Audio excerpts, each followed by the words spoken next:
विप्रोमध्ये आमच्या हिंदू भगिनींना लालच दाखवून लव जिहाद करण्याचा षड्यंत्र त्याच विप्रो कंपनीतील शायना रफिक या महिलेने केलेला आहे।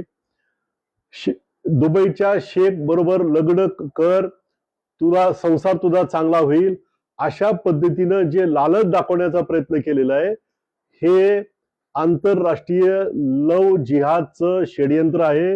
हे खणून काढलं पाहिजे, समूळ नष्ट केलं पाहिजे। या देशामध्ये हिंदू परिवर्तन की जो बात करेगा वो मिट्टी में मिल जाएगा, ही हिंदू जनाची भावना लक्षात घेतली पाहिजे। अशा पद्धतीचं षड्यंत्र करून हिंदू समाजाला भयभीत करणं आणि हिंदू समाजाच्या सहिष्णुतेचा गैरफायदा घेणं हे कदापिही सहन केलं जाणार नाही। म्हणून योगीच्या राज्यामध्ये जी बुलडोजर संस्कृती जी लोकप्रिय झालेली आहे, तशीच बुलडोजर संस्कृती महाराष्ट्रात आणावी लागेल आणि गरज पडेल तेथे बुलडोजरचा वापर केला पाहिजे। अशा पद्धतीनं कायदेशीर मार्गाने, सनदशीर मार्गाने अशा पद्धतीनं आपल्याला हा लव जिहाद रोखला गेला पाहिजे। त्याचबरोबर नाशिक TCS प्रकरणामध्ये SITच्या इन्व्हेस्टिगेशन मध्ये जे चार्जशीट फाईल झालेले आहे, त्याच्यामध्ये संभाजीनगरचे AIMIM चे माजी खासदार इम्तियाज जलील यांचं नाव समोर आलेलं आहे।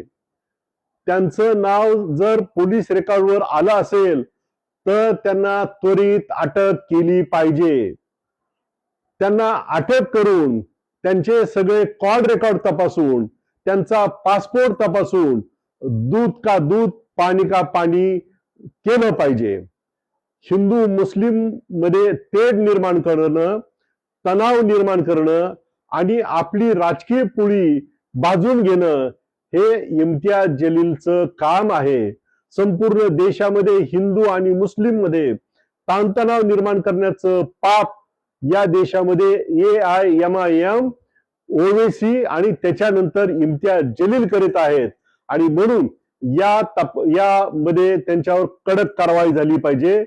आता हा देश नरेंद्र मोदीजींचा आहे, हे राज्य देवेंद्र फडणवीस साहेबांचं आहे। आता हा लव जिहादचा लाड खपवून घेतला जाणार नाही।